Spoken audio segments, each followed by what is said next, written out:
Billionaire CEO is about to catch a cab and sees his ex-girlfriend with 3 daughters. And one of the girls says, "This is the man Mummy cries about every night." He hears it and is shocked when he discovers the truth. Rainy days in New York were never kind to Wesley Cole. He was standing at the corner of Fifth Avenue, his Italian suit soaked despite the small shelter provided by the building's awning. Rain cascaded down the tempered glass of the commercial tower behind him, as though the sky itself were pouring out weeks' worth of pent-up water. Wesley raised his arm once more, trying to catch the attention of a taxi. But the yellow cabs went by full of passengers or simply ignored the drenched executive. His leather briefcase, purchased in Milan on his last business trip, was starting to darken around the edges from the relentless dampness. "Never carry an umbrella," his father always said, "and you'll never depend on anything but yourself." That advice, like so many others from old James Cole, proved useless when he needed it most. Work had consumed him for the last 72 hours. 3 days locked in a conference room, conducting the acquisition of a smaller but promising company.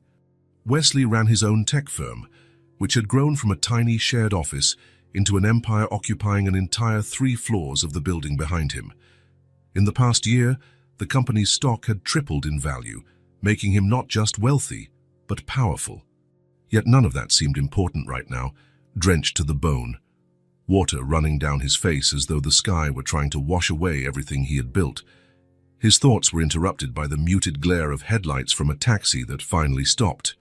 Wesley stepped forward, hand already raised in thanks, when he realized the car was already occupied.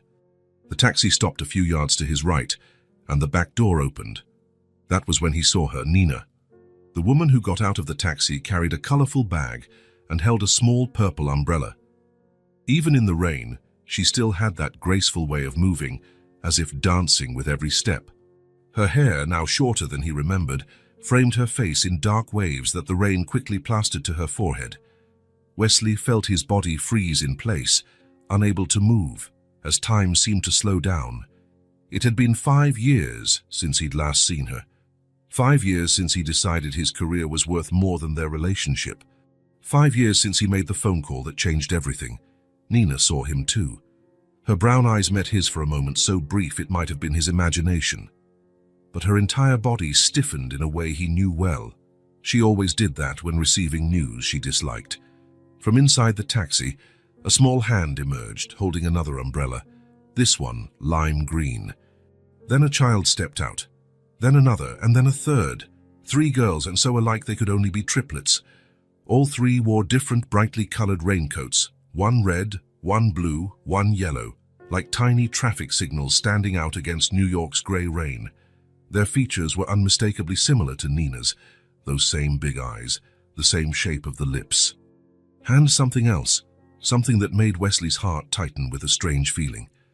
Wesley felt the air leave his lungs. How long had it been? 5 years. The numbers started spinning in his head, numbers he tried to push away, but that refused to disappear. If these children belonged to Nina, and they obviously did, then when exactly? Nina murmured something to the girls, adjusting the umbrella to shield them from the rain.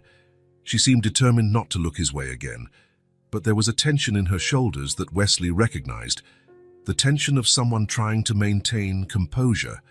One of the girls, the one in the blue coat, turned to look at him. She had intense, observant eyes, with a kind of intelligence that seemed to cut across the distance between them. Something about the way she lifted her chin felt disturbingly familiar. "Mommy, who's that man?" she asked, pointing at Wesley with a confidence that didn't match her small size.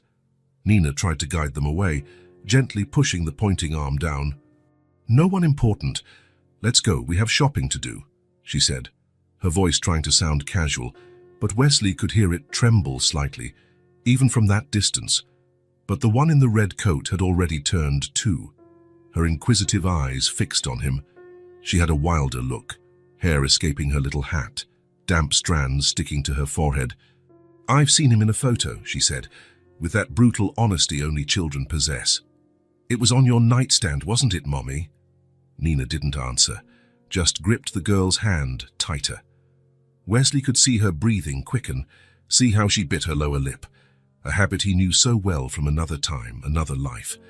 The third one, wearing yellow, quieter than the others, walked closer to her mother and held her hand.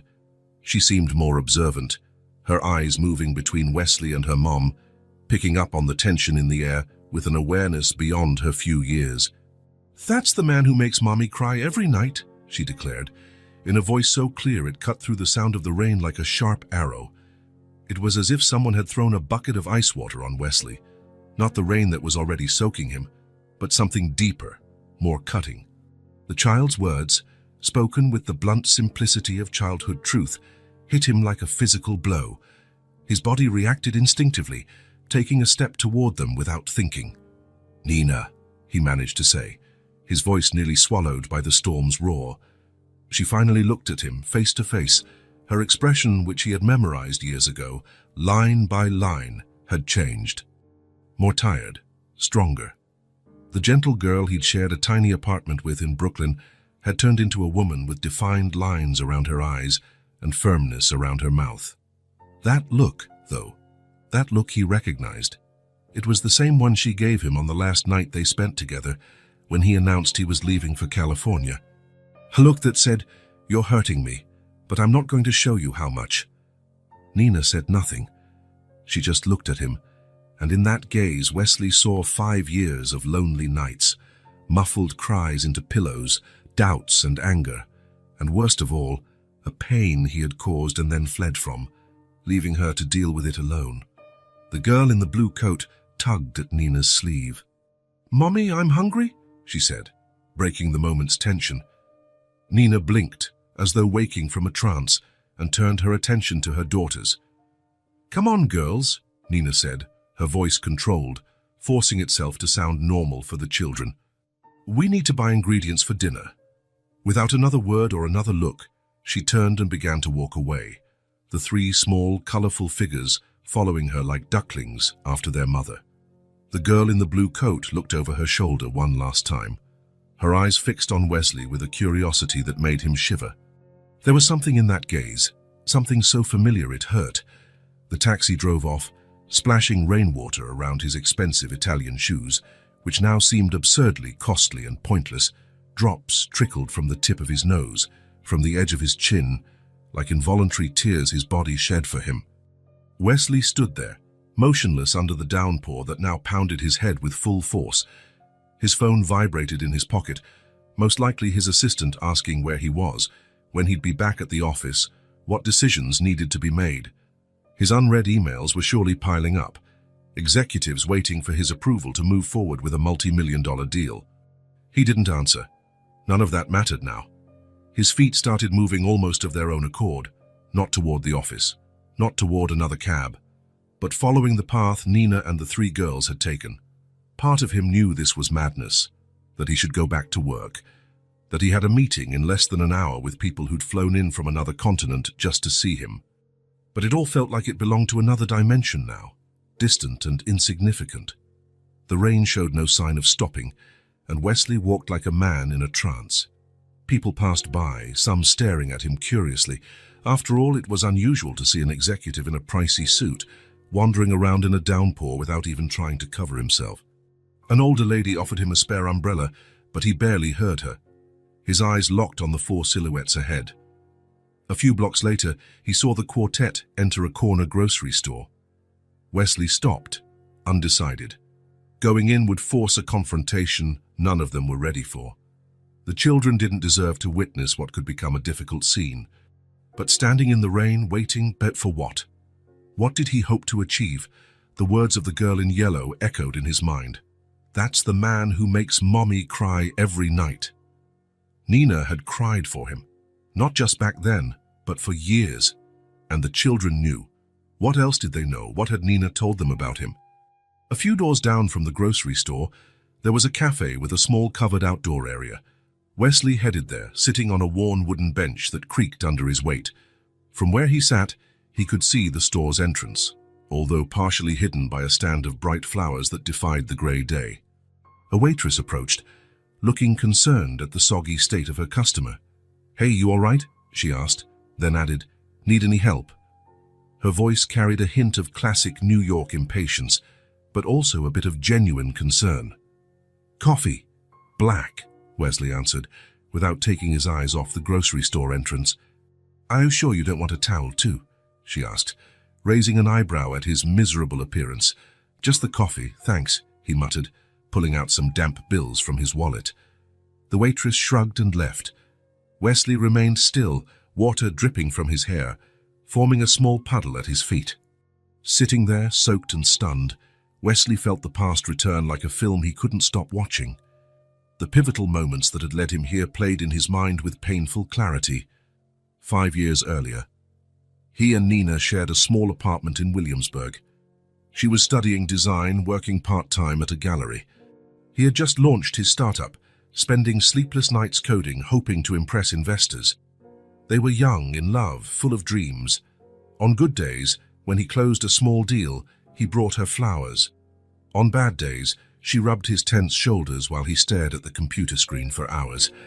The day everything changed, the substantial investment offer, but with one condition: moving to the West Coast. 4 months, tops, they said. It was the break he needed, the moment he had worked toward during all those sleepless nights, the fight. Nina crying, begging him not to go or to take her with him. "I can't afford distractions now, Nina. It's my only chance." "Don't you understand?" "I understand perfectly, Wes. You're choosing. It's not a choice, it's a necessity. I'll be back before you even notice." Their last night together. The heavy silence while he packed, the way she stood in the doorway, arms crossed, watching him leave. His slight hesitation at the door, the last kiss, tasting of tears. But 4 months turned into 6, then a year.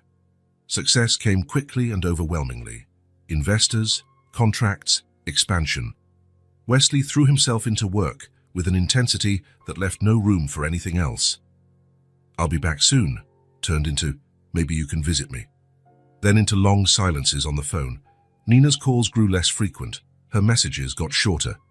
Their video calls became awkward, as if they were talking through an increasingly thick pane of glass. Until one day, Wesley realized he hadn't spoken to her in almost a month. That was when he made the decision. He convinced himself it was best for both of them. Nina deserved someone present, someone who could give her a normal life. Not a workaholic so obsessed that he barely remembered to eat. Not someone who kept postponing his return. Not someone who had begun to wonder if there was still room for her in his new life. The final call. Nina's voice, hopeful at first.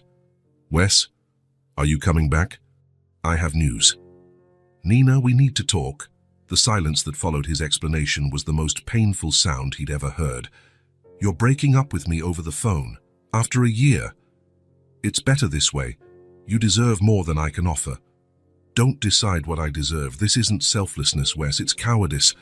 The sound of her breathing. A deep sigh. "There's something you should know. Let's not drag this out. It'll be easier for both of us." "Wes, wait."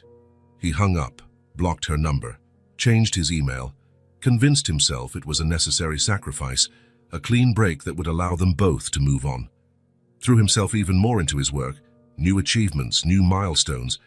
He managed to accumulate the kind of wealth most people only dream about, became the kind of man who never stood in the rain waiting for a taxi.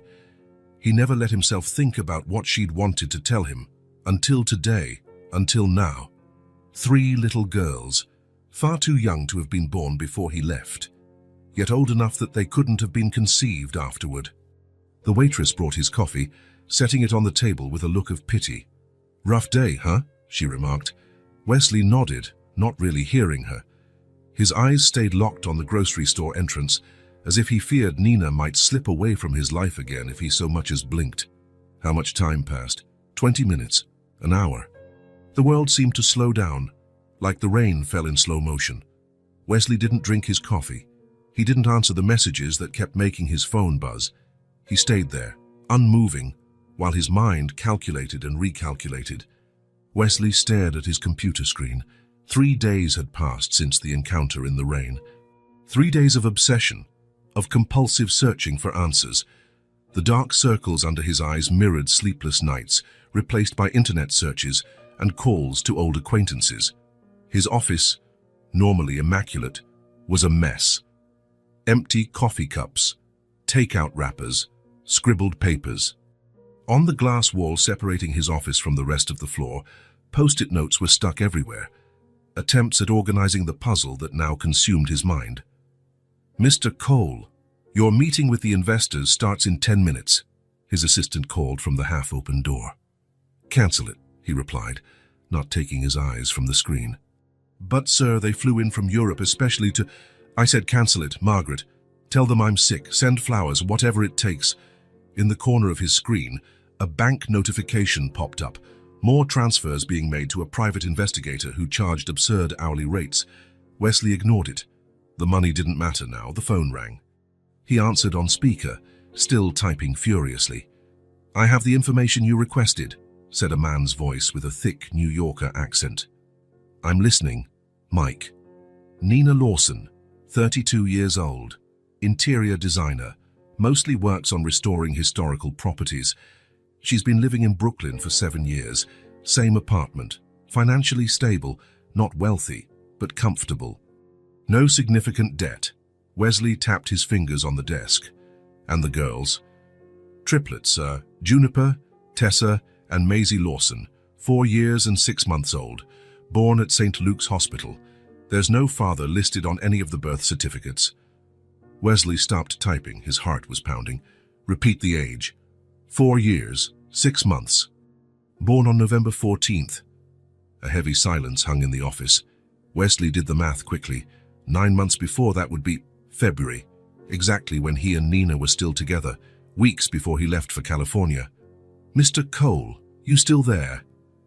"Yes, continue." She had a complicated pregnancy, was hospitalized in the 6th month. The girls stayed in the neonatal ICU for nearly a month. Wesley felt like someone had punched him in the stomach. The girls were fighting for their lives while he was closing deals across the country, while he was blocking Nina's calls, anything else indicating their paternity. Nothing official, no test, no child support case, no document naming you. Wesley rubbed his face, feeling his unshaven stubble prick his palms.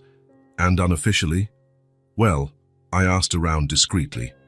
A neighbor said Nina always tells people the kid's father isn't in the picture. Their preschool teacher said that when the kids were asked about their dad during a Father's Day project, one of them said, 'He left before we were born.' Maternal grandma lives nearby and helps a lot. Apparently, she's, let's just say, not a fan of yours." Wesley let out a bitter laugh. "I can imagine. Do you want me to try getting samples for DNA testing?"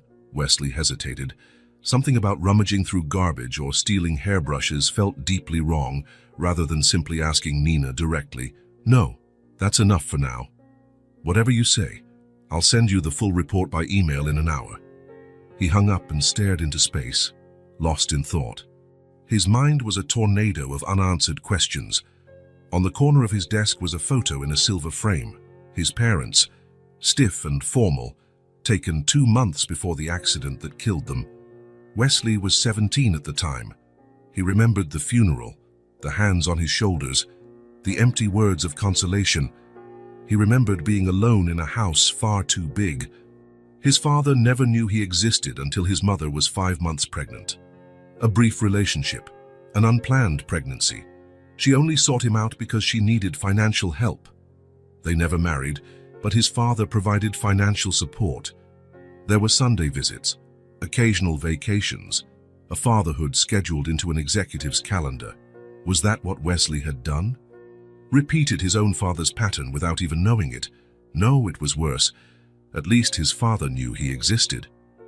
Wesley opened a drawer and took out an old folder. Inside were a few photos of him and Nina. In one, both were laughing as they painted the walls of their new apartment. In another, Nina slept with her head on his shoulder during a train ride. Memories of a life that felt like it belonged to someone else. He went back to his computer and typed "probability identical triplets" into the search bar. The results said it was rare, 1 in 200 million births. A statistical anomaly, a biological miracle. He clicked images and saw pictures of sets of triplets, studying the faces, trying to see resemblances to the girls he'd seen in the rain. "Mr. Cole," his assistant appeared again. "The investors are furious. Mr. Takahashi is demanding to speak with you personally." Wesley didn't respond. Instead, he picked up his phone and showed her a photo he had taken discreetly the previous day.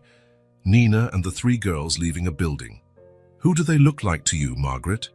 His assistant, unsettled by the question, examined the photo. "The girls. Well, they look a lot like their mother, obviously, but—" She narrowed her eyes. "They have something of you, too. In the shape of their faces, and this one has your exact smile." Wesley nodded slowly. It wasn't just his imagination.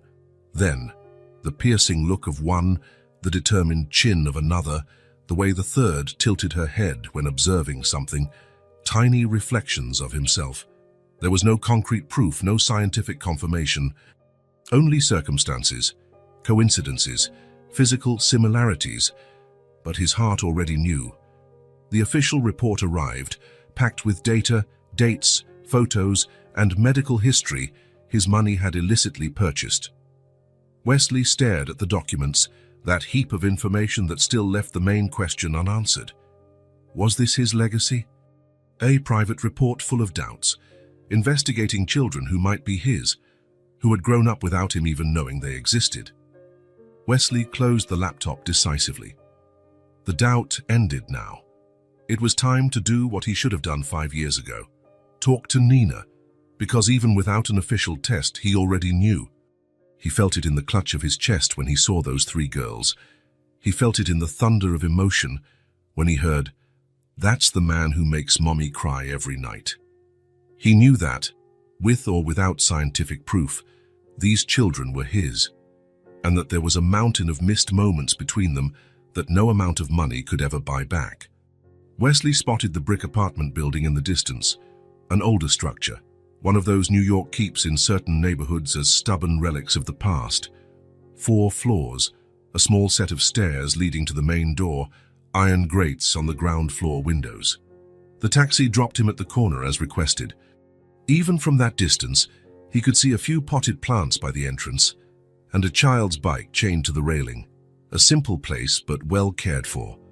The kind of place people call home, so different from his penthouse apartment, with panoramic views and impersonal decor chosen by a hired designer. Wesley paused for a moment, took a deep breath, and checked the address on his phone once more. Apartment 3B. He straightened his coat, feeling the heavy envelope in his inner pocket. Inside were copies of the report he'd received, containing everything he'd uncovered about Nina and the triplets. He started walking toward the building, each step feeling like an irreversible decision. He was used to business meetings that determined the future of entire companies, but he had never felt the weight of a walk like this. Reaching the entrance steps, he paused again. Should he have called first? Sent an email? A message? All options felt absurdly inadequate. How do you announce your return to someone's life after 5 years of silence, especially when that someone may have had your children? The door to the building was slightly ajar. Wesley pushed it and entered a small lobby. There was no doorman, just a row of mailboxes on the right wall and a staircase on the left. He looked for Nina's name on the mailboxes and found it. N. Lawson, 3B. He climbed the stairs slowly, trying to organize in his head what he would say. 2 flights, then 3. On the 3rd floor, he turned right and walked down the narrow hallway until he reached the door marked 3B. He hesitated again. Through the door, he could hear children's voices and a TV show or cartoon. Laughter. Life. He knocked 3 times, firmly but not aggressively. The sound of the TV inside the apartment faded, and he heard footsteps approaching. The door opened just a few inches, held by a security chain. Nina's brown eyes appeared in the gap, first surprised, then cautious. "What are you doing here?" she asked in a tense whisper. "We need to talk," Wesley replied, keeping his own voice low. "We have nothing to talk about," Nina said, starting to close the door. "Please, 5 minutes." The door stopped closing. Nina remained silent for a few seconds, then sighed. "Wait here." The door closed completely. Wesley heard movement inside the apartment, Nina speaking words he couldn't make out, followed by the sound of another door closing. A few moments later, the front door opened again, this time without the chain. Nina stepped into the hallway, shutting the door behind her. She was wearing jeans and a simple blouse, her hair in a messy bun, no makeup. More beautiful than he remembered. "They're watching cartoons in my room," Nina explained, crossing her arms defensively. "You have 3 minutes." Wesley nodded, accepting the limitation. "How are they?" he asked, genuinely interested. Nina raised an eyebrow. "Is that it? You show up after 5 years to ask how they are?" "No, How do you think they are, Wesley? They're happy, healthy children in spite of you, not because of you." Her words hit him like stones, precise, painful, true. "I didn't know," he finally said. "I didn't know about them." Nina let out a bitter laugh. "Of course you didn't. You hung up when I tried to tell you, blocked my number, changed your email, vanished completely." "I know. And there's no justification for that." "No, there isn't." A heavy silence fell between them. On the other side of the door, a child's laughter could be heard. "They're my daughters?" Wesley finally asked, although he already knew the answer in his heart. Nina's face flickered slightly, as if the question itself were insulting. "Yes," she replied simply. Wesley closed his eyes for a moment, absorbing the impact of that single word. As much as he had suspected, hearing the confirmation made his world spin. "Why didn't you ever try to find me after? It wouldn't have been hard." "Pride, at first," Nina replied without hesitation. "Then for protection. They didn't need someone who might disappear again." Wesley nodded. It made sense. "I want to meet them, Nina." "No, they're my daughters too." "Now it's convenient. So you want in?" she asked, her tone icy. "Now that they're small and cute and haven't cost you a single sleepless night, you want to show up and play daddy?" Wesley took a step back, hit by the harshness of her words, but he couldn't deny there was truth in them. "It's not like..." "It is exactly like that. You weren't there when I had premature contractions. You weren't there when they stayed in the NICU for weeks. You weren't there for the sleepless nights, the birthdays, the colds, the shots, none of it. So no, Wesley, you don't get to barge into their lives now and then run off again once you realize that being a father is a lot harder than writing a check." A door opened inside the apartment, and a child's voice called, "Mommy?" The cartoon ended. Nina inhaled deeply, instantly pulling herself together. "I'll be right there, sweetie," she replied in a voice suddenly sweet and calm. Then, turning back to Wesley, she whispered, "Go away. If you really care about them, don't confuse their little heads right now. I need to be part of their life, Nina. You had that chance 5 years ago." The apartment door opened, and one of the triplets appeared, wearing star-patterned pajamas. It was the girl with the blue coat from the rainy day. She looked at Wesley curiously. "It's the man from the rain," she said, neither afraid nor hesitant. Nina quickly placed herself between them, smiling at her daughter. "Tessa, go back inside, please. I'll be there in a moment." "Is he coming in?" the girl asked, still looking at Wesley with those intensely observant eyes. "No, sweetheart. He's leaving now." Tessa glanced at Wesley one more time, as if assessing him, then shrugged and returned inside. Nina waited until she heard the child's footsteps fade, then turned back to Wesley. "Don't show up unannounced again, and don't try to use your money or influence to force a relationship. If you really want to help, deposit child support into the account you never opened for them and move on with your life." With that, she went back into the apartment and shut the door, leaving Wesley alone in the hallway, staring at the dark wood where his daughter's face had been moments earlier. He stood there for several minutes, motionless, processing everything that had happened. Then, slowly, he walked down the stairs and out of the building. The late afternoon sun was low in the sky, casting long shadows across the sidewalk. Wesley looked at his car parked across the street. His driver gave a discreet wave. He motioned for him to wait and started walking aimlessly. Nina's words echoed in his mind. He couldn't deny their truth. He hadn't been there. He didn't know what it was like to hold a baby who wouldn't stop crying at 3 in the morning. He didn't know the feeling of panic when a fever wouldn't go down. He'd never had to choose between paying rent or buying new clothes for kids who grew too fast. As he walked without direction, he realized he was circling the block, unconsciously returning near Nina's building. Turning the corner, he spotted a small park on the other side of the street. A modest space with a few benches, small trees, and a playground. He sat on one of the benches, taking in the quiet of the place.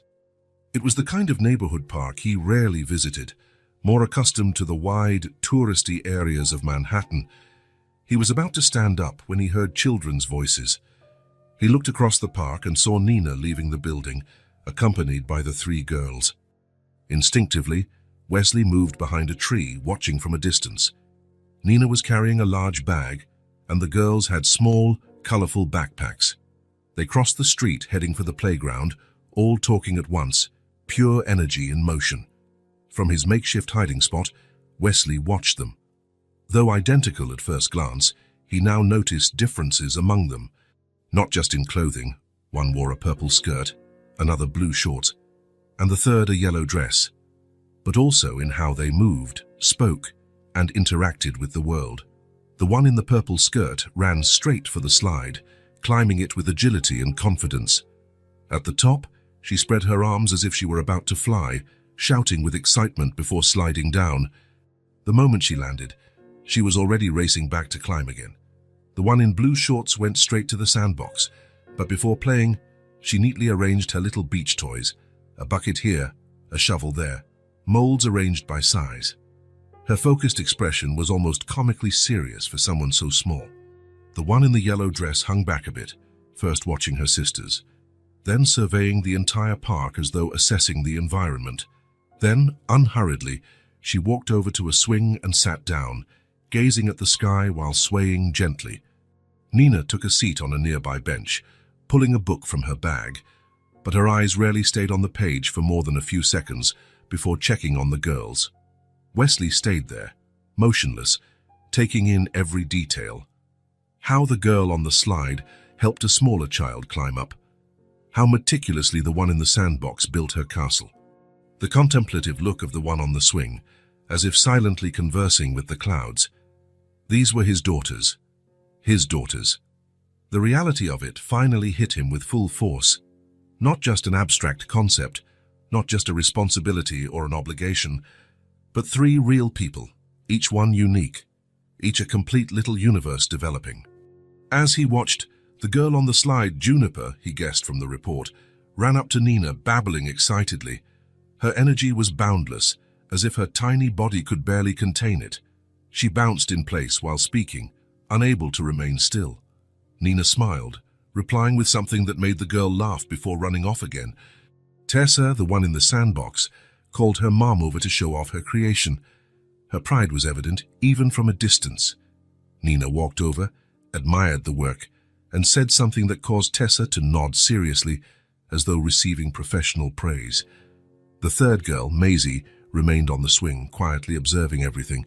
Her eyes took in each detail, each movement. At some point, her gaze passed by the spot where Wesley was concealed, and he had the eerie sensation that she could see him, even partially hidden behind the tree. Wesley checked his watch.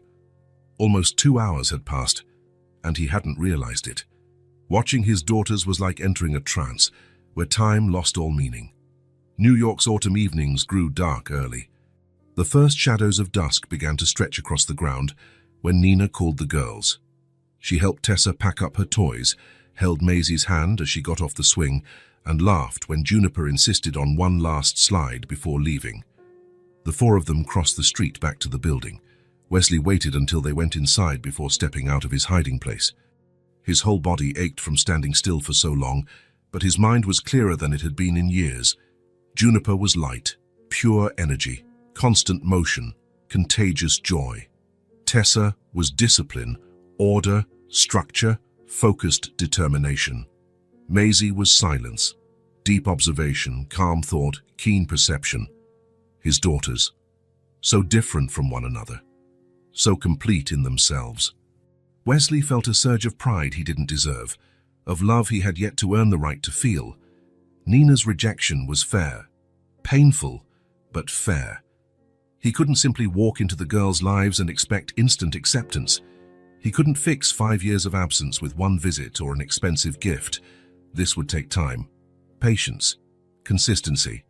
Qualities he had never needed to cultivate in his professional life, where immediate results were the norm. Wesley took his phone out of his pocket and called his driver. "You can go, Frank. I'll stay a while longer and catch a cab later." "Are you sure, sir?" "Yes. And tomorrow. Pick me up at 3 in the afternoon, not in the morning." He hung up and sat again on a bench in the park, looking toward the building where his daughters were likely having dinner, taking baths, brushing their teeth, listening to bedtime stories. An entire routine he had never been part of, but that was going to change. No matter how long it took, no matter how many rejections he faced. Wesley Cole, the man who never gave up on a deal and turned failures into empires, would not give up on his daughters. He would come back, every day if necessary. He would watch from afar, learn their rhythms, their personalities, their likes and dislikes. Not with the hurry of an executive used to tight schedules, but with the patience of someone who understands the priceless value at stake. Because for the first time in his life, Wesley wanted something money couldn't buy, something his influence couldn't arrange, something his power couldn't create. He wanted to be a father, a good father. And he was willing to wait for the privilege. Wesley sat on the same park bench from where he had been observing the family for the past 2 weeks. Next to him was a package wrapped in simple blue paper. Inside were 3 identical books. It hadn't been easy picking them. He'd spent hours in a children's bookstore in Midtown, lost amid bright shelves, flipping through covers and pages. The clerk had tried to help, but how could he explain that he was looking for something for 3 girls he didn't really know, whose tastes he was clueless about, whose lives he had missed? He finally found a story about a girl who discovers a secret garden, a classic his own mother had read to him when he was a child, before the business world swallowed up the simplicity of bedtime stories. Now, watching the window of apartment 3B, Wesley did the math. Nina left every morning at 8:30 to take the girls to preschool. They returned around 4 in the afternoon. That time window was perfect.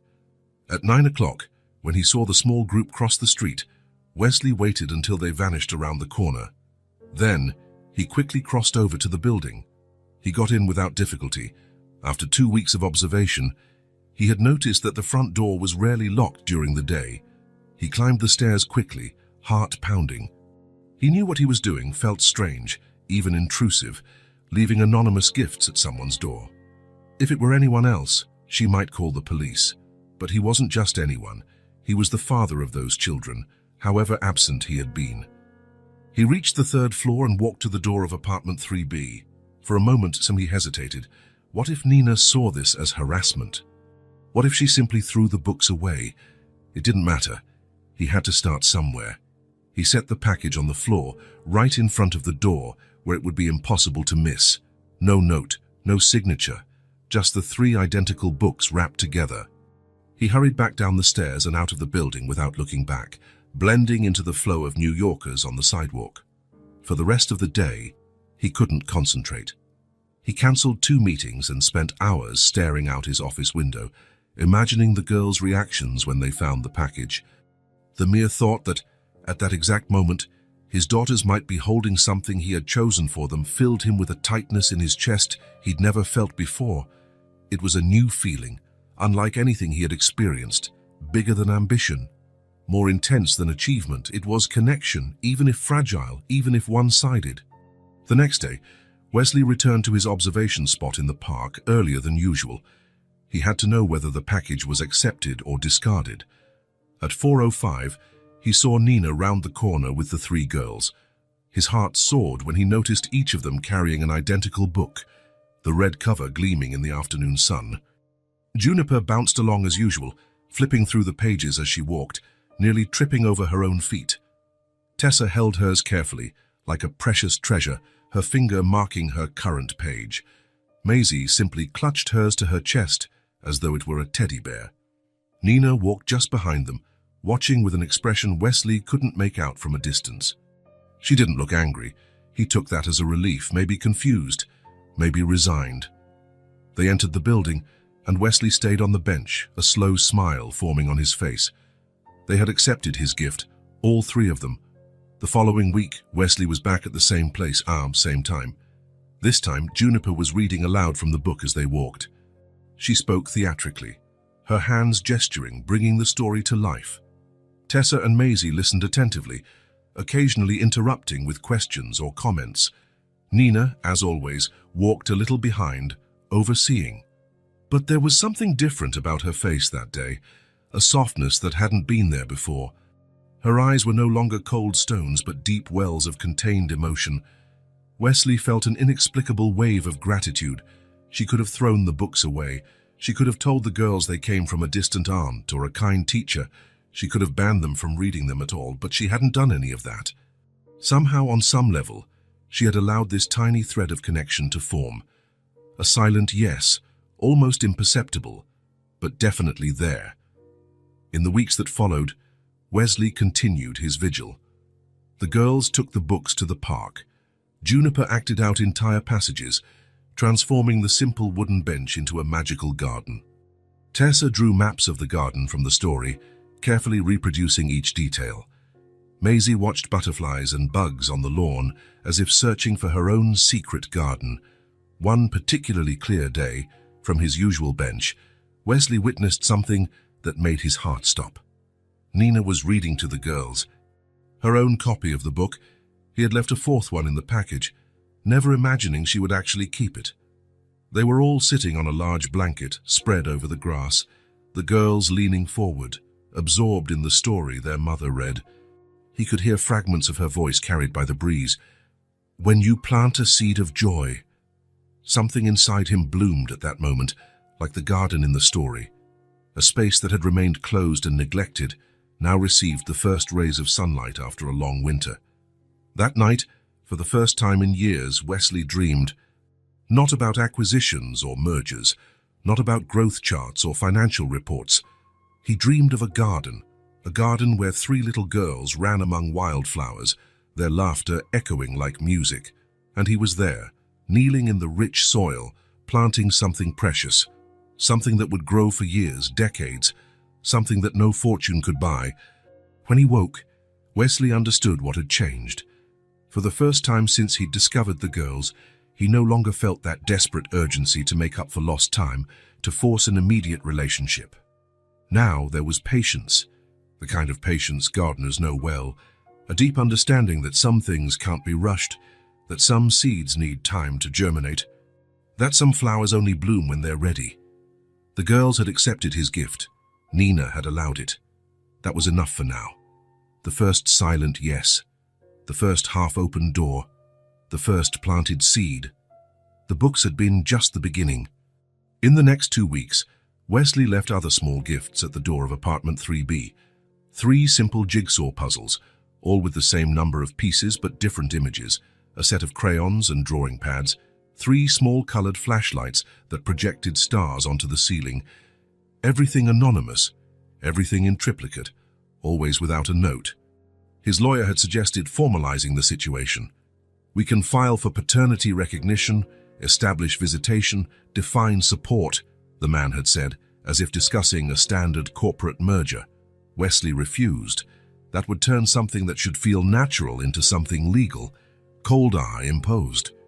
He wanted to earn access to his daughters' lives, not invade with a court order.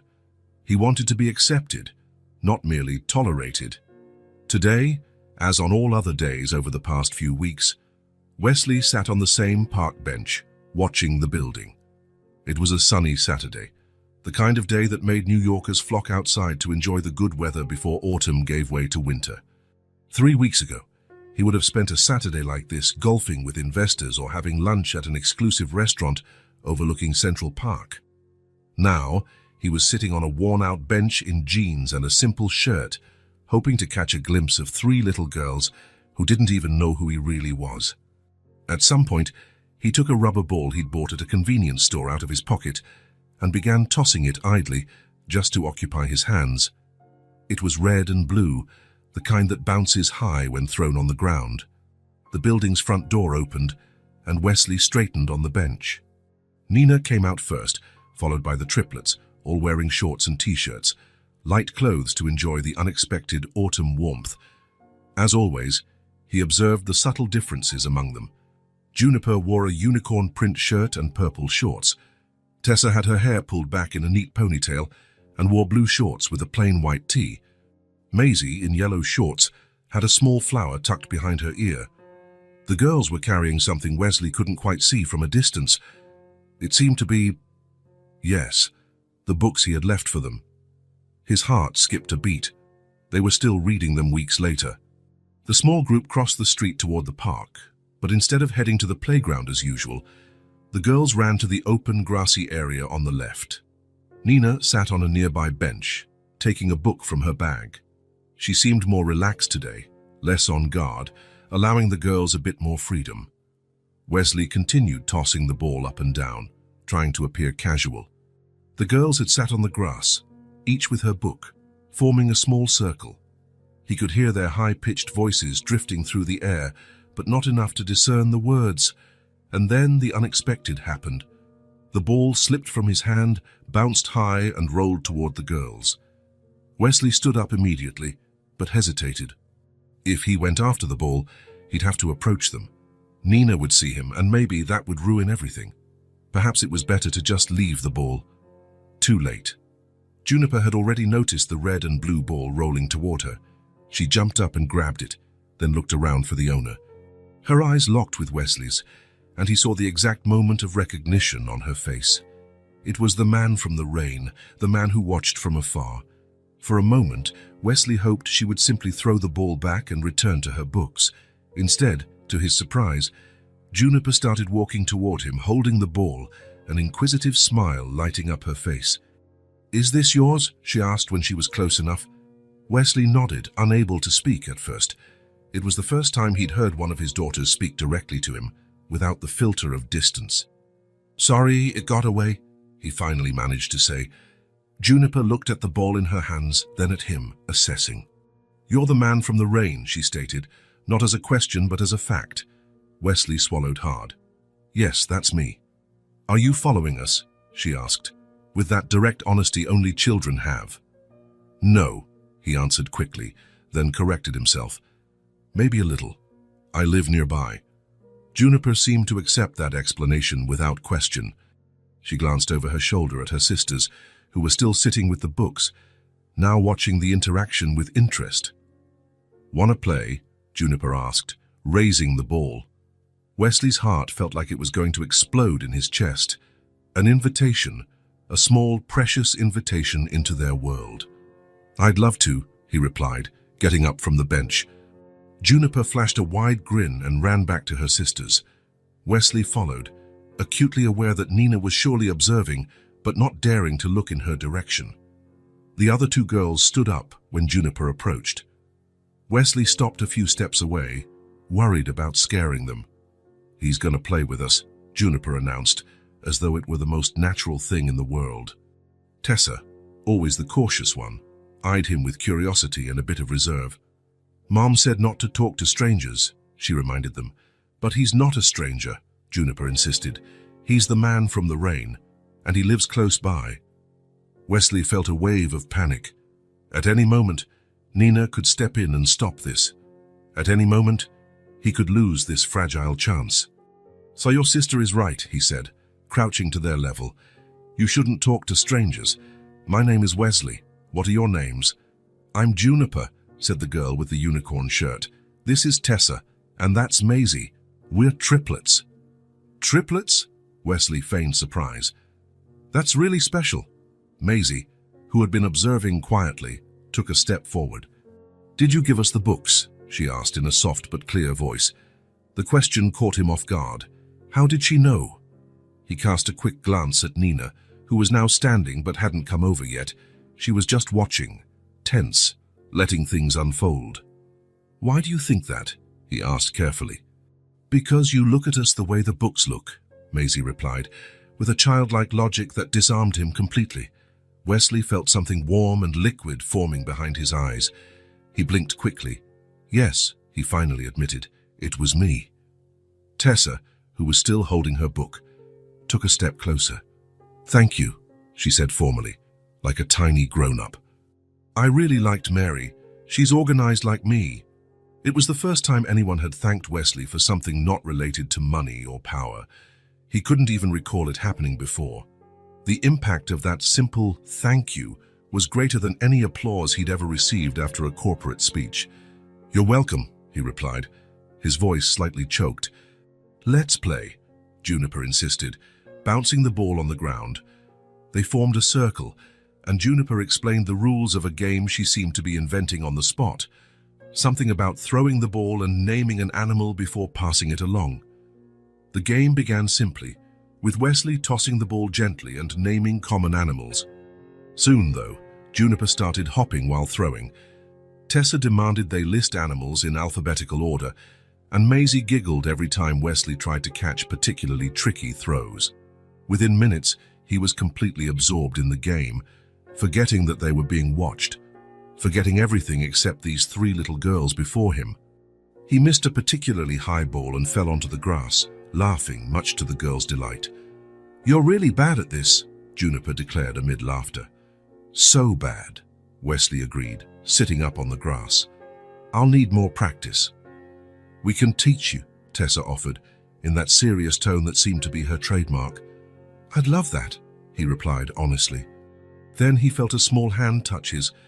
Maisie had come to sit beside him without him noticing, and now she held his hand, examining it as if it were a fascinating object. "Your hands are big," she observed.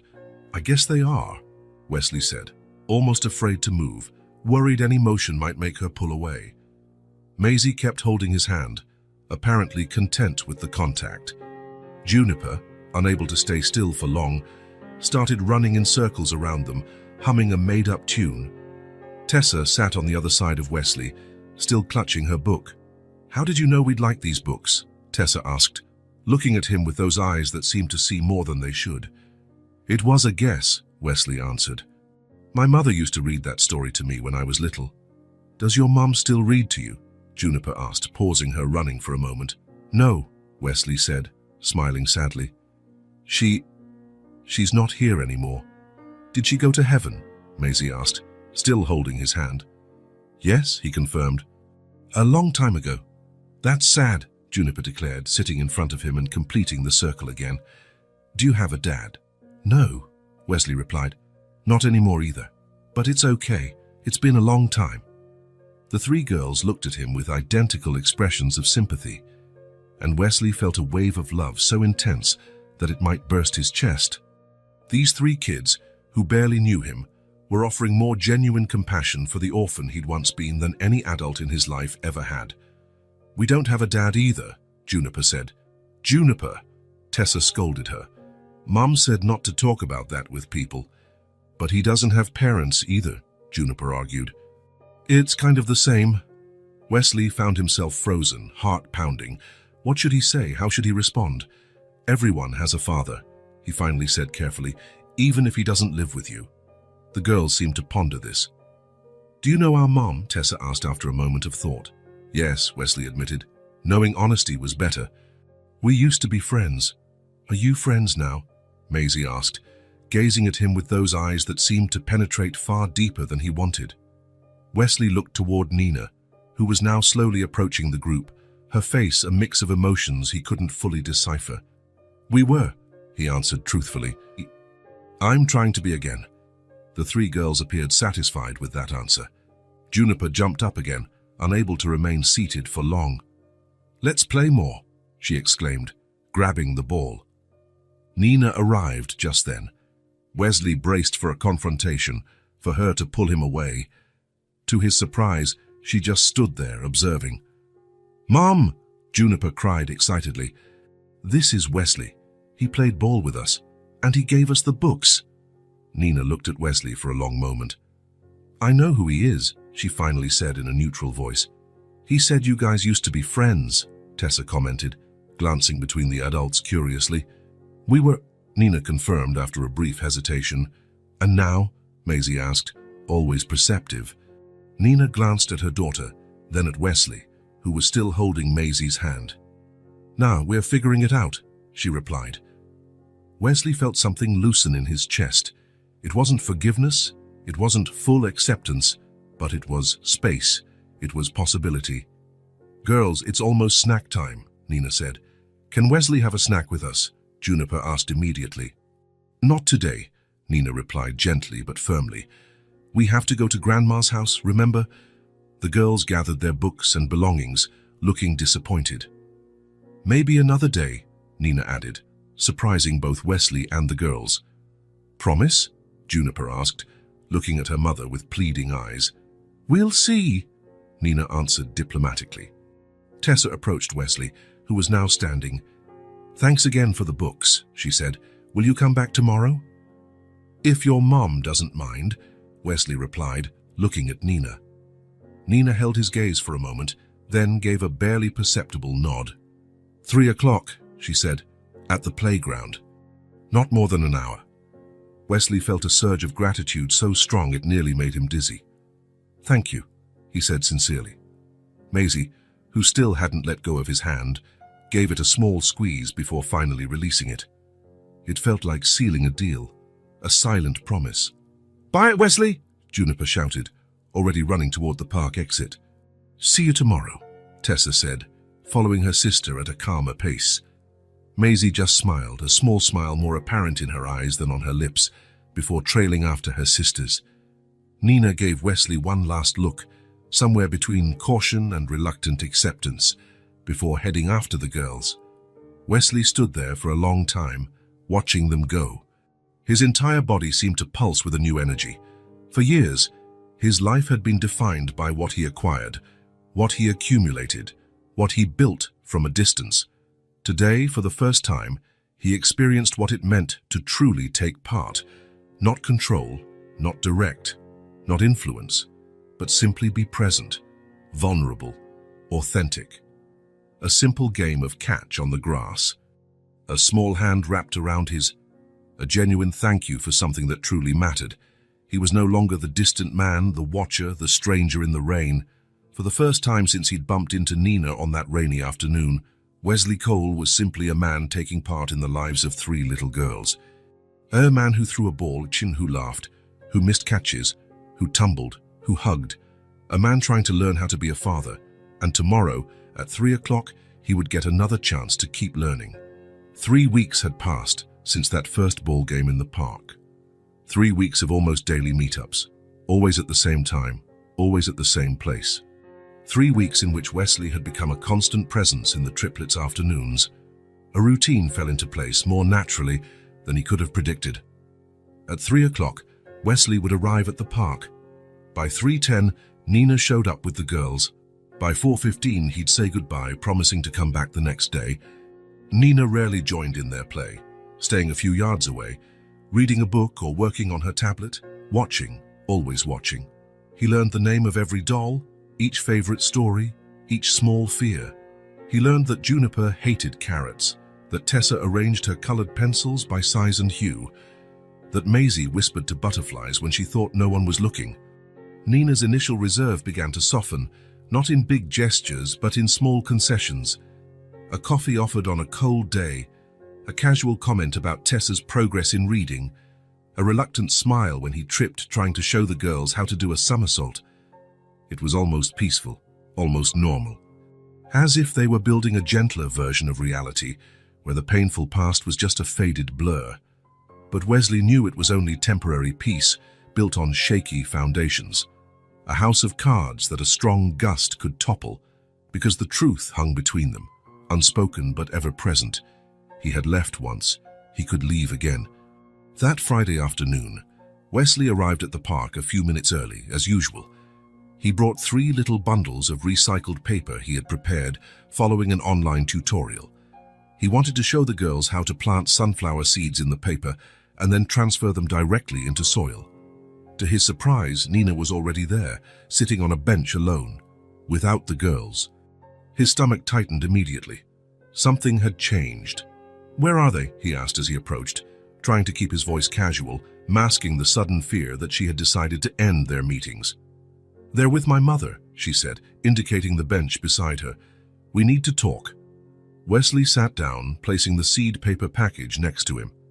His entire body felt tense, bracing for whatever was coming. This was it, the end of the unspoken truce, reality catching up with the fragile bubble of normalcy they'd created. "I'm listening," he said, meeting her gaze directly. Nina took a deep breath as though preparing to plunge into deep waters. "This isn't easy for me," she began, watching a group of pigeons pecking a few yards away. "Seeing you with them, seeing how much they like you." Wesley nodded, waiting for the blow. "They talk about you all the time now," Nina went on. "Wesley said this. Wesley showed us that. You've become this big hero in their eyes." He felt equal parts pride and fear at her words. "Is that bad?" he asked, uncertain. Nina finally looked at him, her eyes full of complex emotions. "It could be," she said honestly. "They like you, Wesley. And if you leave again, it will destroy something that took years for me to rebuild." He felt the weight of those words slam into him like stones. It wasn't about him, he realized. It was about them. About the damage his absence could cause. "I'm not leaving," he said, with a conviction that rose from deep within. "How can I believe that?" Nina asked, and there was a vulnerability in her voice he rarely heard. "Last time, you said you'd be back in 4 months. Then you just disappeared." Wesley looked at his own hands, hands that had signed multi-million-dollar contracts, shaken the hands of powerful CEOs, but had never cradled his daughters as babies. "I was a different person," he said at last, "young, ambitious, selfish. I thought success was all that mattered, that money would make up for everything I left behind." He paused, searching for the right words. "I found out I was wrong the hard way." Nina studied his face for a long moment, as if seeking something specific in his expression. "And now," she asked, "what's different now?" "Everything," Wesley replied simply. "I'm here to stay, Nina. I'm not the man who walked away for a chance at success anymore. I'm not the man who put work above all else." He took a deep breath. "Now I'm who I should have been all along. Present." Nina continued to watch him, her eyes never leaving his. "Present," she repeated, testing the word. "It's easy to be present for a few weeks, Wesley. It's harder to keep it up when the novelty wears off, when they all come down with the flu at the same time and cry all night, when they fight and break things, when they need help with homework every single day, not just when it's convenient." He understood what she was doing, testing him, checking whether he truly grasped what he was getting into. "I have a lot to learn," he admitted, "but I want to learn. I want to be there for all of it, the hard parts, not just the easy ones." Something in Nina's gaze softened slightly. "You don't have to give up your entire life for them," she said, surprising him. "I know you have a company to run, responsibilities. I don't expect you to become a full-time dad overnight." "But I want to," Wesley said, with a conviction he didn't know he had until that moment. "I've built an empire that can operate without me hovering every second. I have competent executives, managers, assistants. I'll work from home when necessary. I'll delegate more. I'll do whatever it takes." Nina looked at the sky for a moment, then back at him. "They're your daughters," she finally said, her voice calm but firm. "Not just biologically. They're parts of you that grew up without you. And now, they want you in their lives." Wesley felt the weight of that truth he already suspected, but which was now openly acknowledged between them. Not as an accusation or burden, but as a reality that had to be recognized before they could move forward. "I know," he said, his voice a little shaky, "and knowing that obligates me. It obligates me to be better." A silence settled over them, but it was different from the tense silences of before, more contemplative, almost companionable. "They ask about you," Nina said after a moment, "about who you are to them. It's time to tell them the truth, Wesley." He felt a chill run down his spine. The truth. Hearing them call him Dad. It was what he wanted most, but it also terrified him. What if he wasn't good enough? What if he let them down again? "Will they accept me?" he asked, exposing his vulnerability in a way he never would under any other circumstances. "They already do," Nina replied with a small smile. "They just don't know exactly what they're accepting yet." Wesley nodded, taking in the meaning of her words. "When?" he asked. "This weekend," Nina replied. "Sunday. I'm making lunch at my place.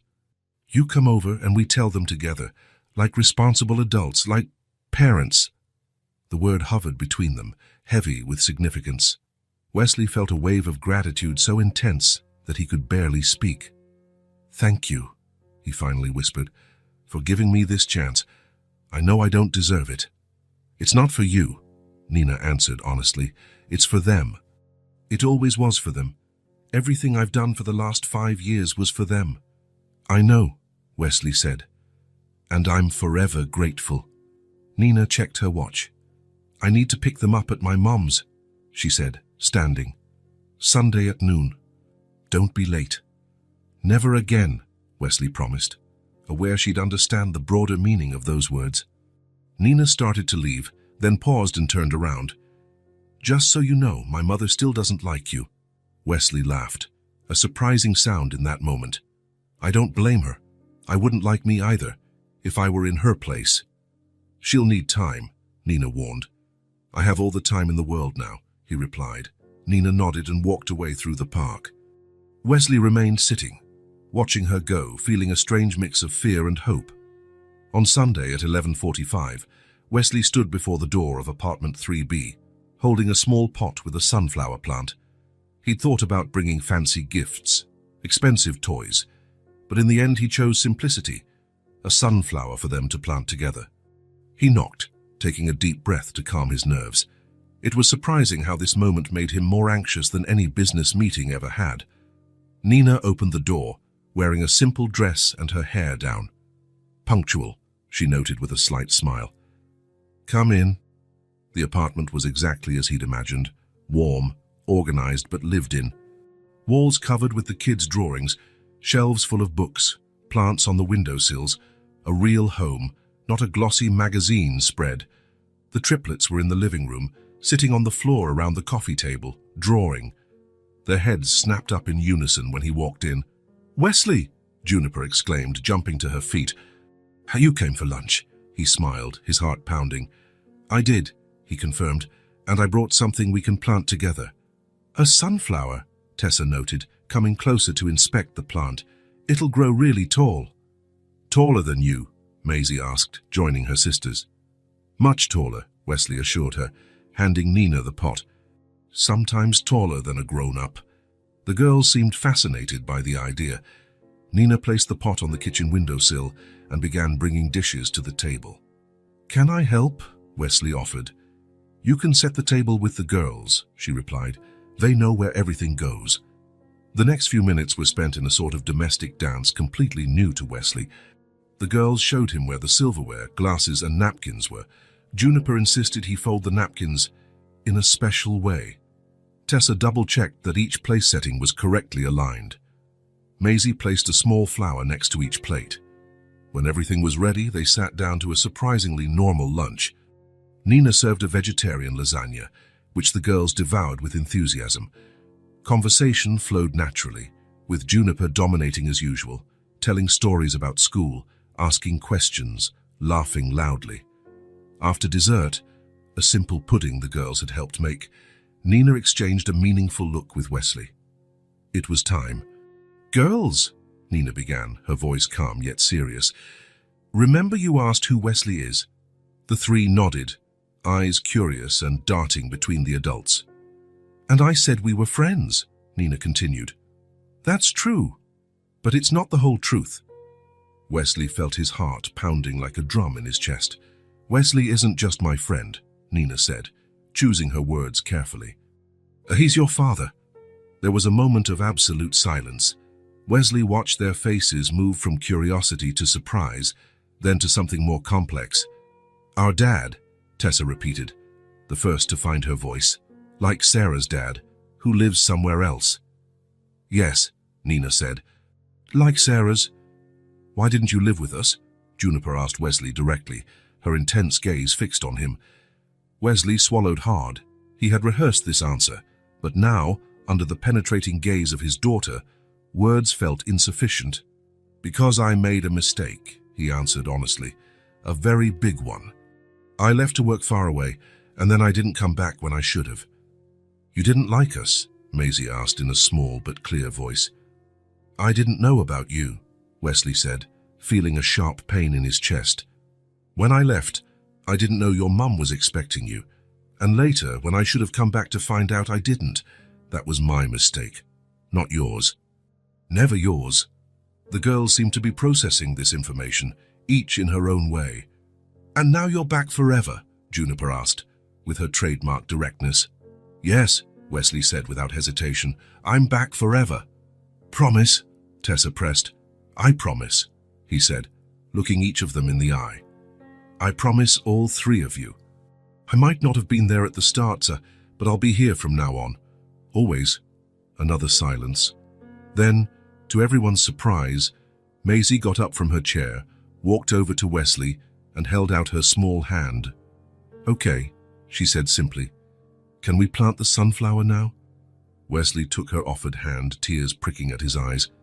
Of course we can, he replied, his voice trembling slightly. Juniper jumped out of her chair. I want to help too, she exclaimed. I'll get the watering can. Tessa rose more calmly, but her eyes sparkled. I'll get the gardening gloves, she declared, ever practical. We have some in your size too, Daddy. The word hit Wesley like lightning.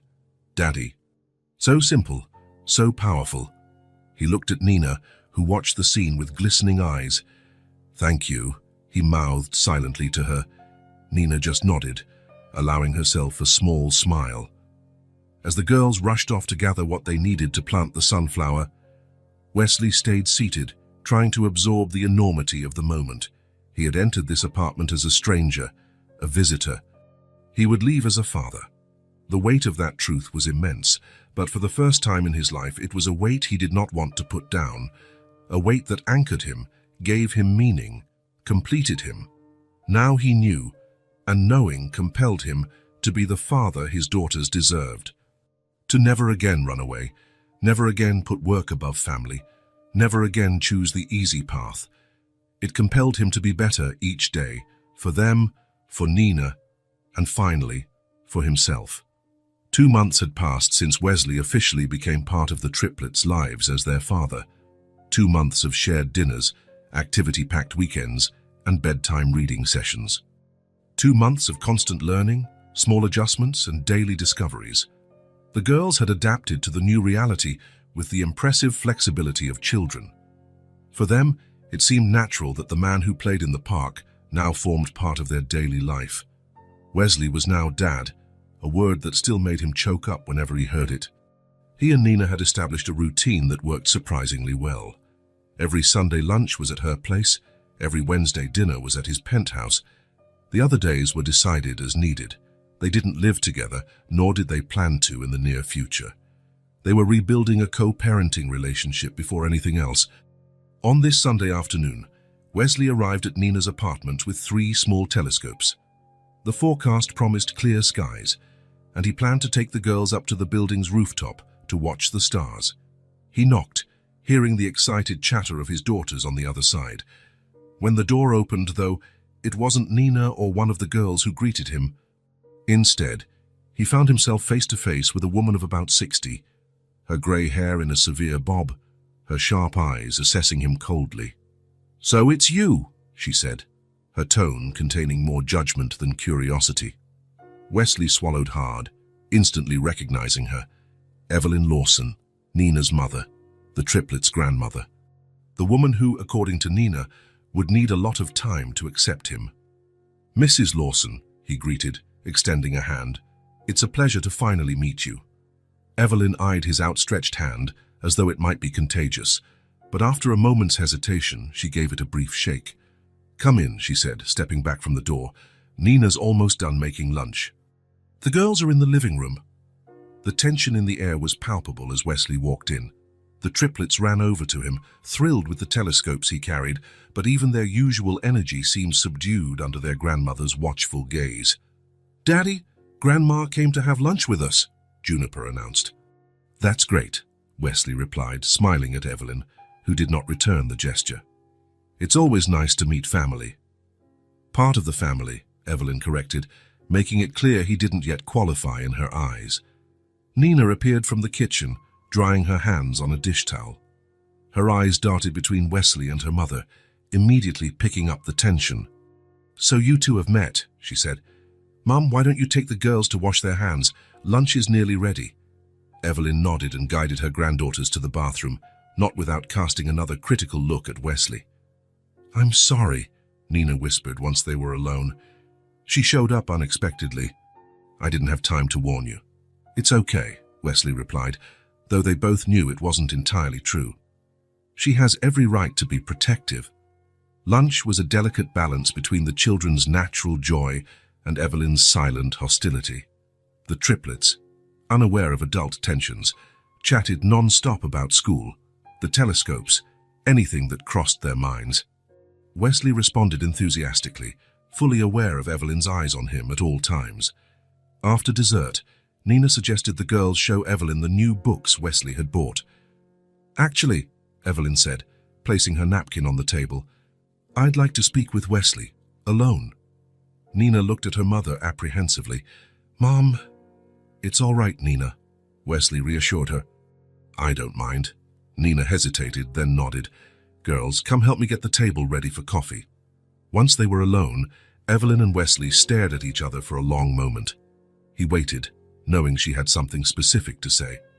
"You have a lovely family here," Evelyn finally said, her tone contradicting the gentleness of her words. "Her family you abandoned when they needed you most." Wesley didn't attempt to defend himself, it was the truth.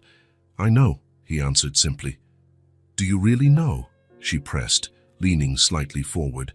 "Do you know what it's like to hold your daughter's hand while she gives birth to 3 premature babies? To watch her cry every night because she's terrified and alone? To see little children grow up without a father because he was too busy building his empire?" Each word was a knife, precisely aimed. Wesley felt every single one, but he kept his eyes on hers. "No," he admitted honestly. "I don't, and I never will, because that time is gone." Evelyn seemed slightly taken aback by his response. Perhaps she expected defensiveness, excuses, apologies. "You disappeared when she needed you most," Evelyn went on, her voice lower but no less intense. "When she cried the most tears, had the most doubts, felt the most fear." "You're absolutely right," Wesley agreed. "And there's nothing I can do to change the past. All I can do is be here now and in the future." Evelyn studied him as though searching for deceit in his words. "People don't change, Mr. Cole," she finally said. "Not really. Deep down, we remain who we've always been." "I disagree," Wesley replied, keeping his tone respectful but firm. "People can change when something shakes them to the core. For me, it was seeing my daughters for the first time, realizing I'd missed 5 years I could never get back, understanding what really matters." Before Evelyn could respond, Nina returned to the room with the girls. She looked from her mother to Wesley, sensing the tension. "Everything okay?" she asked, her tone making it clear she was ready to intervene if needed. Evelyn turned to her daughter. "We were just laying some cards on the table," she replied. Nina glanced at Wesley, who gave her a subtle nod, indicating it was under control. "Mom," Nina said, her voice surprisingly firm, "I know you want to protect me, to protect the girls. But this time, I decide if he stays, and I'm letting him." Evelyn stared at her daughter for a long moment, then shifted her gaze to Wesley. "I sincerely hope you prove me wrong," she said, though her tone suggested she wasn't confident in that outcome. "I hope so too, Mrs. Lawson," Wesley replied calmly. The triplets, sensing something important was happening, gathered close to their parents. Juniper, always the bravest, stepped forward. "Grandma, don't be mad at Daddy," she pleaded, her small voice resolute. "He makes really good pancakes." The simplicity of the child's logic broke through part of the tension. The corner of Evelyn's mouth almost twitched into a smile. "Pancakes, huh?" she asked, looking down at her granddaughter. "Yes, with fruit inside," Tessa confirmed, chiming in. "And he doesn't use too much syrup like Mommy does," Maisie added, always noticing the details. Evelyn looked at her 3 granddaughters, then at her daughter, and finally at Wesley. She remained stern-faced, eyes still full of suspicion. But there was something new now, a small crack in her wall, a tiny glimmer of possibility. "We'll see," she said at last. It wasn't acceptance, it wasn't forgiveness, but it was room for him to prove himself, a narrow, hazardous path, but a path nonetheless. And for now, that was enough. Wesley had transformed the office in his penthouse into a space for the girls. Pastel-toned furniture, shelves filled with books and toys, a large magnetic board on the wall for them to draw on. The perfect spot for weekends when they stayed with him. On this sunny Saturday, the triplets were playing on the penthouse's spacious terrace. Wesley had set up a table with paints, brushes, and large sheets of paper. He watched, fascinated by how each girl approached the task so differently. Juniper painted with fast, sweeping motions, vibrant colors spreading across the paper, sometimes spilling onto the table. Her hair had purple streaks where her fingers had absently touched it. She hummed as she worked, occasionally pausing to show off a detail or ask for feedback. "Look, Daddy, I made a rainbow unicorn," she exclaimed, holding up the sheet for him to see. "That's the most colorful unicorn I've ever seen," Wesley said, smiling at the vivid splash of colors that vaguely resembled an animal. "I love how you used all those colors together." Juniper beamed and went back to painting with renewed enthusiasm. Next to her, Tessa worked with intense concentration, the tip of her tongue peeking out of the corner of her mouth. Her paper was divided into precise sections, each containing a different element. A sun in one corner, perfectly spaced clouds, a house with symmetrical windows. "It's looking very organized, Tessa," Wesley commented as he moved closer. "I like how you planned everything out." Tessa nodded without looking up, focused on adjusting the house's roof to make it just right. On the opposite end of the table, Maisie worked quietly. Her paper showed only a few lines, seemingly random at first glance, but upon closer inspection, it revealed an abstract sketch of a face.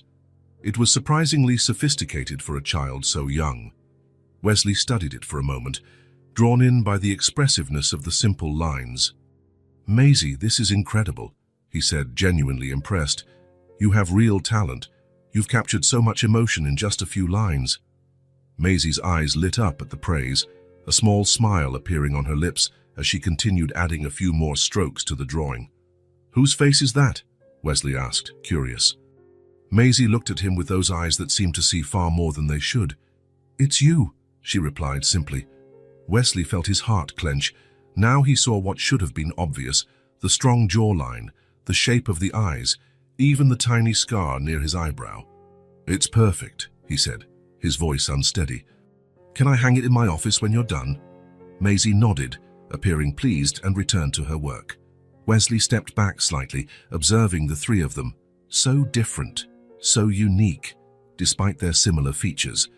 That was when he noticed Tessa had stopped painting and was looking at him with an expression he'd never seen on her before.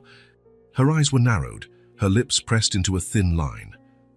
"Tessa, are you okay?" he asked, moving closer. She threw her paintbrush onto the table, smearing the carefully constructed painting. "You always praise Maisie," she burst out, her voice trembling with emotion. "Such talent, so amazing. And you only play with Juniper. So fun, so funny." Wesley felt like he'd been punched in the gut. He saw tears forming in his daughter's eyes, tears she was desperately trying to hold back. "And me," Tessa continued, words rushing out. "I'm just organized. That's all. I'm never special." The other two stopped what they were doing, looking on with expressions of surprise.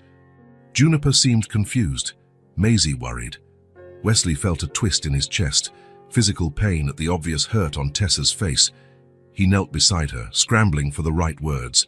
This was uncharted territory. None of his parenting books had prepared him for this. "Can I give you a hug?" he asked gently. Tessa hesitated, then nodded ever so slightly. Wesley wrapped his arms around her, feeling her small body gradually relax against him. When he pulled back, he saw that she was still fighting tears. "I'm so sorry, Tessa," he said, pouring sincerity into his words. "I really am. You're right." The surprise on her face was clear. She had expected denial, not agreement. "I've been paying more attention to the bright, noisy things," he went on. "Juniper's bursts of color, Maisie's unexpected ideas. And I forgot to give the same value to what's steady, reliable, and deep." Wesley picked up her painting, studying it with fresh appreciation. "Your organization isn't just organization. It's your amazing mind at work, planning, creating order out of chaos. It's how you think, how you see the world. It's a superpower, Tessa, and I've been a fool not to notice it sooner." Her eyes widened as she took in his words. "I promise I'll do better," Wesley vowed. "Because loving you three doesn't mean giving out equal praise or attention. It means seeing each of you for who you really are, listening to what each of you needs." He looked at all three girls, including them in his next words. "You may be triplets, but you're three different people with three different hearts, and my job as your dad is to get to know each one." Tessa studied him closely, weighing the sincerity in his face. After a moment, she gave a small nod of acceptance that meant everything. "Can I show you something else I made?" she asked timidly. "Of course," Wesley said, sitting beside her. Tessa opened her backpack and took out a meticulously organized notebook. Inside were lists, calendars, detailed plans. "I like organizing stuff," she explained. "I make plans for everything." Wesley flipped through the pages, impressed by the detail and care. There was a layout for the triplets' upcoming birthday party, still months away, a gift list she wanted to give her mom and sisters for Christmas, a map of the zoo with the most efficient route to see every animal. "This is extraordinary, Tessa," he said, genuinely amazed. "Your mind works in a way mine never could. You see patterns, build structures. That's an incredible talent." Her face lit up with a smile that made Wesley's heart swell. "I can help you organize stuff," she offered, "if you want." "I'd love that," Wesley replied honestly. "In fact, I have a project that desperately needs someone with your skills." That evening, when Nina came to pick the girls up, she found Wesley and Tessa spread out at the dining table, sorting through photos and memorabilia for a large album. "What are you two doing?" Nina asked curiously. "We're organizing memories," Tessa said proudly. "To make up for lost time." Nina looked at Wesley, who gave her a smile mixed with sadness and hope. "Tessa's teaching me how to bring order to chaos," he said, "something I clearly need." Later, after the girls had gone, Wesley sat alone, reviewing the work he and Tessa had started. An album with each page reserved for future photos, placed next to older pictures of Nina pregnant. The newborns in the hospital, first birthdays, first words, moments he hadn't witnessed, but which Tessa was helping him discover, organize, and understand. He realized then that being a father wasn't just about loving his daughters, it was about learning to love each one in the way she needed. Duplicate paragraph in the original text, maintaining structure as requested. Wesley had transformed the office in his penthouse into a space for the girls. Pastel-toned furniture, shelves filled with books and toys, a large magnetic board on the wall for them to draw on, the perfect spot for the weekends when they stayed with him. This sunny Saturday, the triplets played on the penthouse's spacious terrace. Wesley had set up a table with paint, brushes, and large sheets of paper. He watched, enchanted by how differently each one approached the task. Juniper painted with quick, sweeping movements, vibrant colors covering her sheet, often spilling onto the table. Her hair bore purple streaks where her paint-covered fingers had brushed against it. She hummed while working, stopping now and then to show off a detail or ask for an opinion. "Look, Daddy, I made a rainbow unicorn," she exclaimed, raising her paper so he could see. "That's the most colorful unicorn I've ever seen," Wesley replied, smiling at the vibrant blur of colors that vaguely resembled an animal. "I love how you combined all those colors." Juniper grinned broadly and resumed her enthusiastic painting. Beside her, Tessa painted with intense focus, the tip of her tongue peeking from the corner of her mouth. Her sheet was divided into precise sections, one corner for the sun, perfectly spaced clouds, a house with symmetrical windows. "It's looking very organized, Tessa," Wesley commented, leaning in for a better look. "I like how you planned out the whole picture." Tessa nodded without looking up, absorbed in adjusting the house's roof to make it exactly right. At the opposite end of the table, Maisie worked quietly. Her paper showed only a few lines, seemingly random at first glance, but which revealed a more abstract face on closer inspection. It was surprisingly sophisticated for someone her age. Wesley observed for a moment, fascinated by the expressiveness of those simple strokes. "Maisie, that's amazing," he said, genuinely impressed. You really captured a lot of emotion with just a few lines." Maisie's eyes sparkled at the compliment, a faint smile touching her lips as she continued, adding a few more strokes to the drawing. "Whose face is that?" Wesley asked, curious. Maisie glanced up at him with those deep, knowing eyes. "It's you," she answered simply. Wesley felt his heart clench. Now he saw what should have been obvious: the strong jawline, the shape of the eyes, even the tiny scar near his eyebrow. "It's perfect," he murmured, voice thick with emotion. "Can I hang it in my office when you're finished?" Maisie nodded, satisfied, and returned to her art. Wesley stepped back slightly, taking in all three of them, so different, yet so uniquely themselves. Then he noticed Tessa had stopped painting and was staring at him with an expression he'd never seen on her face before. Her eyes were narrowed, her lips tight. "Tessa, is something wrong?" he asked, moving toward her.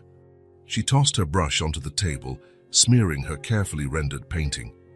"You're always praising Maisie," she exploded, her voice trembling. "She's so talented, so incredible, and you only play with Juniper. So fun, so funny." Wesley felt as though he'd been punched.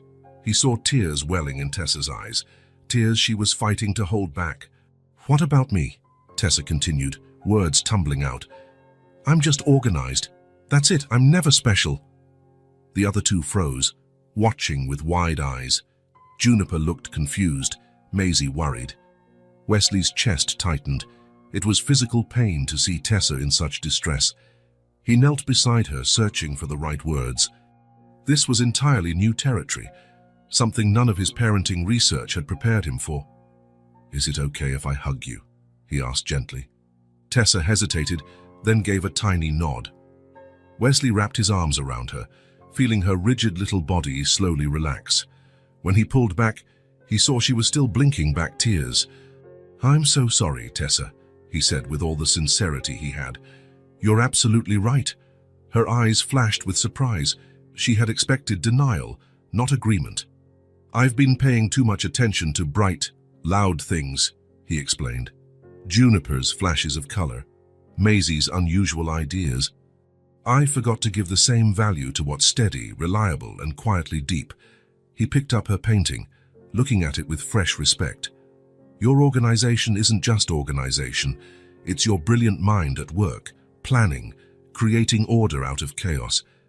It's how you think, how you see everything. It's a superpower, Tessa. And I was a fool not to see that." Her eyes widened slightly, digesting his words. "I promise I'll do better," Wesley vowed, "because loving you three doesn't mean giving the same praise or attention equally. It means seeing each of you for who you really are, and listening to what each of you needs." He glanced at all three sisters, making sure they each felt included. "You may be triplets, but you're three different people, each with a different heart. My job as your dad is to get to know every single one." Tessa studied him, gauging his sincerity. After a moment, she nodded, a small gesture with big significance. "Can I show you something else I did?" she asked quietly. "Of course," Wesley said, sitting next to her. Tessa opened her backpack and pulled out a neatly arranged notebook. Inside were lists, calendars, and detailed plans. "I like organizing," she said. "I plan for everything." Wesley flipped through the notebook, impressed by its complexity and care. There was a detailed layout for the triplets' birthday party months away, a gift list for her mom and sisters for Christmas, even a map of the zoo with the most efficient path to see all the animals. "This is remarkable, Tessa," he said, genuinely in awe. "Your mind works in a way mine never could. You recognize patterns, create structures. It's an amazing gift." Her face lit up with a grin that made Wesley's heart swell. "I can help you organize stuff," she offered. "If you want." "I'd love that," Wesley said earnestly. "I actually have a project in desperate need of someone with your talent." That evening, when Nina arrived to pick up the girls, she found Wesley and Tessa huddled over the living room table, organizing photos and memories into a large album. "What are you two up to?" Nina asked, intrigued. "We're organizing memories," Tessa answered proudly. "To make up for lost time." Nina looked at Wesley, who gave her a smile mixed with sorrow and hope. "Tessa's showing me how to impose order on chaos," he said, "a skill I obviously need." Later, after Nina and the girls had left, Wesley sat alone, flipping through the pages he and Tessa had worked on. An album that saved space for future photos, right alongside pictures of Nina pregnant, the triplets as newborns, their first birthdays, their first words, moments he had missed, which Tessa was now helping him discover, organize, and understand. He realized then that being a father wasn't just loving his daughters, it was learning to love them in the ways each one needed. The scent of cinnamon and melted butter filled Nina's kitchen. It was a special Sunday, marking nearly 6 months since Wesley re-entered their lives. 6 months of adjustments, lessons, small victories, and a few inevitable stumbles. "More flour!" Juniper cried, pointing to the batter Wesley was trying to stir. "Hers too runny." The kitchen looked like a culinary battlefield. Wesley had flour in his hair, Juniper looked like she had a makeshift Santa Claus beard, Tessa was measuring ingredients with the precision of a young scientist, and Maisie watched everything carefully, in charge of the vanilla extract. "Are you sure?" Wesley asked, examining the suspiciously liquid mixture. "The recipe says it should be kind of thin." "Not that thin," Tessa countered. "That's practically soup." Wesley laughed, adding more flour to the mix. Sunday pancakes had become a tradition on mornings the girls spent at his place. This time, however, he had stayed over at Nina's apartment, sleeping on the living room sofa. The doorbell interrupted his thoughts. "I'll get it," Juniper yelled, running for the door. Nina, who was setting the table in the living room, intercepted her. "I'll go, honey. You keep helping Daddy." Moments later, the unmistakable voice of Evelyn echoed through the house. "I brought those muffins you like." Wesley felt a slight tension creep in. Evelyn's visits were still weekly tests of sorts. The open hostility had lessened, but complete acceptance was still a distant shore. The triplets ran out to hug their grandmother, generously decorating her immaculate clothes with flour. To Evelyn's credit, she didn't seem to mind. "Grandma, we're making pancakes," Juniper announced, pulling her by the hand. "Come see." In the kitchen, Wesley waited, trying not to look too uncomfortable. "Good morning, Mrs. Lawson," he greeted politely.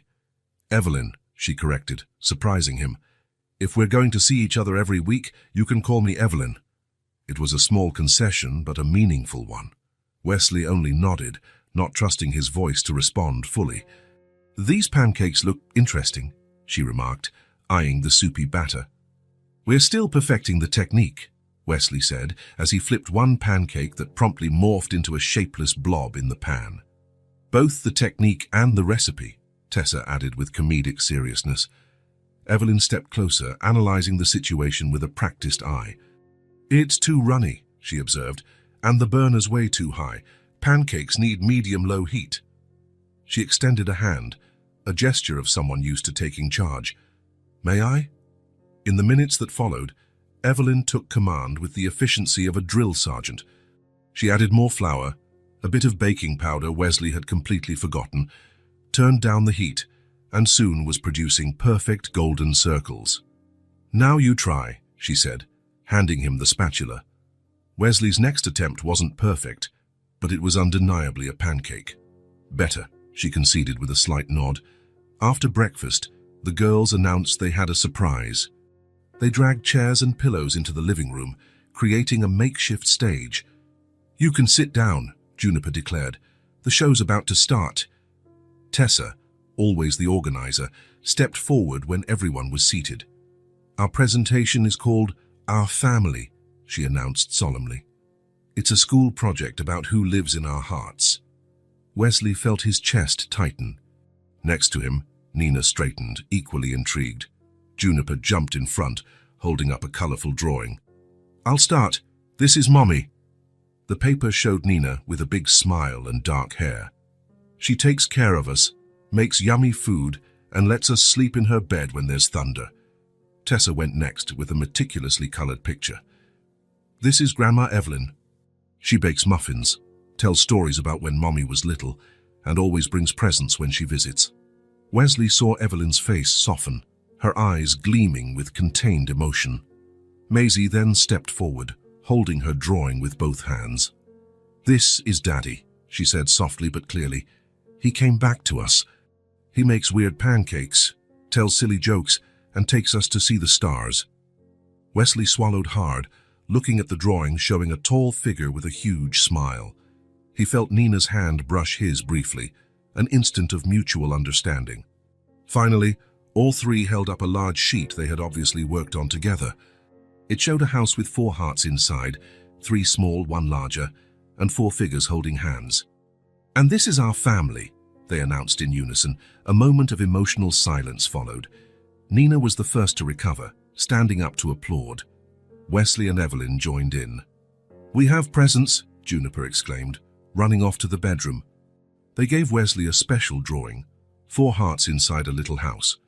On the back, and each girl had printed her name in unsteady handwriting. "You can take it to work," Tessa explained, "so you remember us when you're gone." Wesley hugged the 3 of them, at a loss for words. The morning went by in a series of small moments.